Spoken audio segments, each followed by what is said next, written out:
책 제목이 심상정 우공의 길이라는 책입니다. 진짜 따끈따끈한 새 책인데 철심 토크? 이철희 전 정무수석하고 그 북콘서트 같은 것도 하셨어요.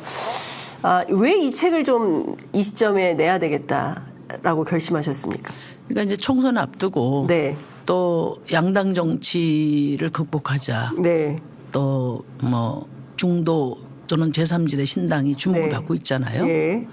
그럴 때 우리가 무엇으로부터 교훈을 얻어야 되나. 저는 이제 촛불의 사명을 환기하고 네. 지난 5년 만에 1700만 촛불의 열망이 5년 만에 절망으로 바뀐 이 과정을 복귀하는 것이 예. 우리 정치가 어디로 나가야 되나 또 제3신당 문제를 어떻게 봐야 되나 네. 하는 점에 큰 기준점이 돼야 된다고 생각했고요. 또 하나는 이제 개인적으로 침묵이 오래 지속되다 보니까 저와 네. 정의당에 좀 너무 덧칠된 게 많아서 제가 그 촛불부터 뭐 지난 대선까지 어쨌든 정치 능선에서 네. 일을 했던 사람으로서 제가 한 일 네. 그리고 제가 본 거 또 저의 어떤 그 느낌까지 네. 이렇게 국민들께 보고 드리는 것이 네. 전체적인 균형 있는 평가를 위해서 바람직하다. 네. 그리고 또 설명드려야 될 의무가 있다고 생각을 했습니다. 네. 사실 저는 지난 촛불혁명 이후에 저도 잠깐 좀 어디 다른 나라 다녀오셨죠. 예, 네. 살다 그래서 이렇게 왔는데 얼굴이 좋으신 것 같습니다. 아니 꼭 그렇지는 않습니다. 떠날 때 아주 좋을 정세가 아주 전국이 아주 좋을 때 제가 떠났기 때문에 돌아오면 남북 관계도 검찰 개혁도 언론 개혁도 재벌 개혁도 그야말로 이제 촛불 시민들이 요구했던 1700만 광장의 목소리가 제대로 투영된 새로운 나라가 돼 있겠구나라고 생각하고 떠났다가 돌아오니까 이제 윤석열 정권이 딱 출범을 해 있는 상태여서 저도 사실은 대표님과 함께 지난 2016, 2017년 촛불 때 광장 일렬에서 그렇죠. 함께 이제 저는 보도를 하고 대표님은 이제 현장을 지켰던 그런 정치인인데 차근차근 하나하나 좀 여쭤보도록 하겠습니다. 대선이 0.73% 표차로 엇갈렸습니다. 네. 예. 심상정 때문이다. 왜냐? 심상정이 얻은 표가 2.37%인데 80만 3,358표다. 반대로 윤석열 대 이재명, 이재명 대 윤석열 구도에서 0.7% 표차인데 24만 표차다. 고로 심상정 때문에 졌다.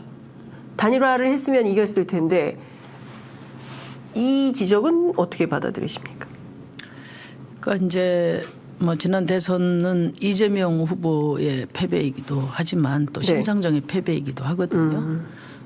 이제 많은 분들이 특히 저를 사랑하는 우리 지역구 주민을 포함해서 많은 분들이 그렇게 이야기를 해요. 소수당이 처한 딜레마 다 알겠다. 그렇지만 심상정인데 그래도 큰 정치를 했어야지. 이제 이런 말씀을 하실 때 참 그 윤석열 대통령의 당선과 그 이후에 퇴행을 보면서 우리 국민들이 또 얼마나 이렇게 몸소리를 많이 치시지 않습니까? 이제 그런 모습을 보면서 정말 우리 노무현 대통령이 말씀 맞다나 비가 안 와도 또 비가 너무 많이 와도 다 제 탓인 것 같고 그래서 침묵이 좀 길어졌습니다. 근데 이제 제가 이번에 이 책에서 이야기 드리고자 하는 것은 이게 후보들 간의 승패의 문제로만 촛불 정권 5년을 설명할 수 있나. 그러니까 1700만 촛불이 일군 그런 촛불 정부 5년을 통해서 촛불의 열망이 절망으로 바뀌었는데 단지 후보들의 성패 또는 이재명 후보와 그 경쟁자들의 문제로 국한해서 이 엄청난 역사를 설명할 수 있나 그 점에 대한 문제 제기를 하는 겁니다. 그러니까 후보의 패배이기도 하지만 정권의 패배이기도 하지 않습니까? 그러니까 어떤 분들은 저의 2.3%를 보지만 또 저와 또 많은 시민들은 문재인 대통령께서 41%로 당선되셨지만 네.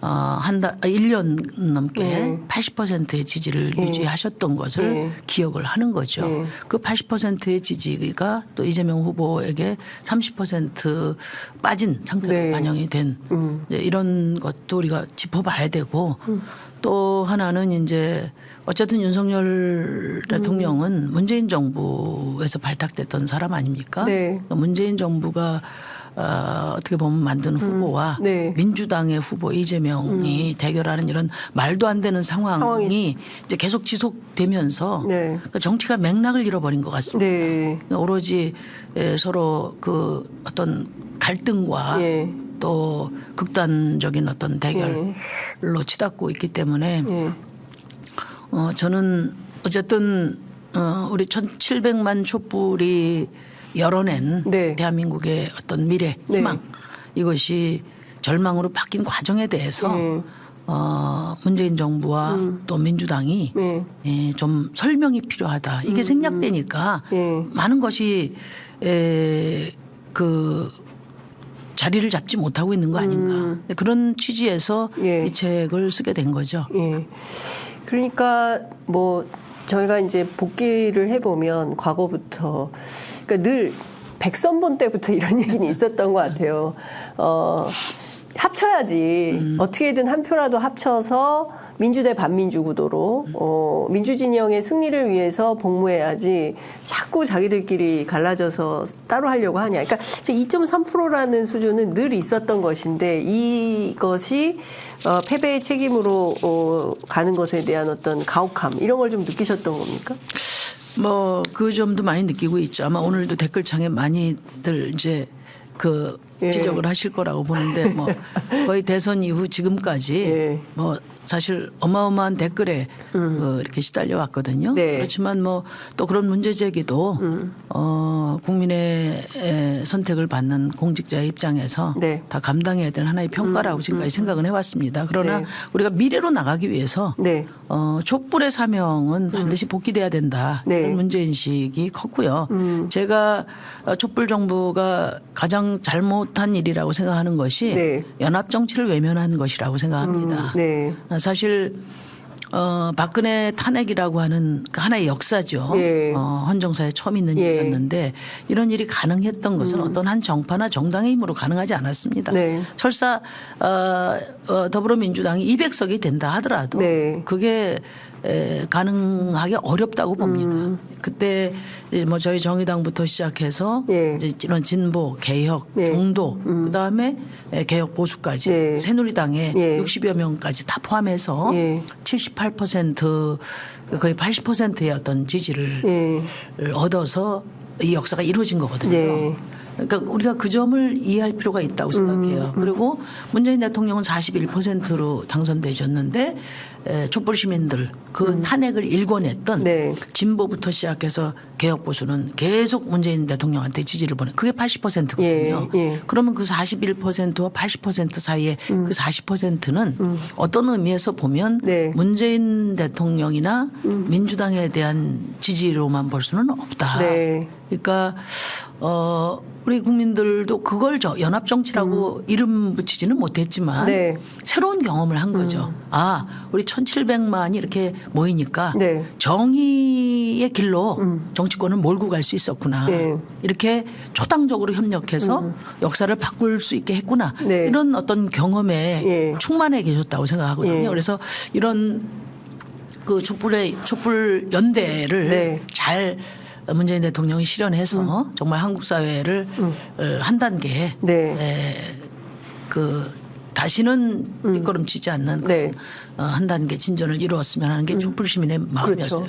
이제 제가 그때 생각해 보면 그때 박근혜 대통령이 한 5%까지 내려가고 그다음에 탄핵 전후에서 그때 새누리당이 그 8%까지 내려갔었어요. 그러니까 거의 그 수구 세력이 거의 그냥 박물관 입구까지 우리 촛불 시민이 갖다 놨단 말이죠. 이런 뭐 대선 후보도 없었어요. 근데 여기서 화려하게 부활을 해서 지금 이제 정권을 잡은 일을 그걸 단일화의 문제로만 설명할 수 있나. 네. 저는 이제 그런 문제인식으로 예. 말씀드리는 거예요.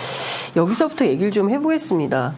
당연히 연합정치가 될 거라고 생각했어요. 네. 예, 그리고 그것은 촛불의 정신이기도 했었죠. 그리고 사실은 그 차원에서 지방선거도 그리고 또 그다음에 있었던 21대 총선에서도 다수 의석을 야권의 국민들은 몰아들였거든요. 국민들이 모든 권력을 쥐어주셨죠. 네, 지방 권력, 의회 권력, 그다음에 대통령은 뭐 당연한 것이고 사실은 그렇지만 이 촛불이 요구했던 개혁 의제가 뭐가 됐냐. 지금 돌이켜보면 남북관계도 그렇고 뭐 검찰개혁은 뭐 보나 지금 뭐 이런 상황인 것이고 뭐 경제 국민들 살기 민생은 더 어려워졌고 그러니까 국민들 사이에서는 정말 그렇게 광장에 뜨거운 열정을 보냈지만 되돌아온 건 내 삶의 변화는 없다. 그러니까 우리 어떤 무기력감 같은 거를 국민들이 이제 느끼게 된 건데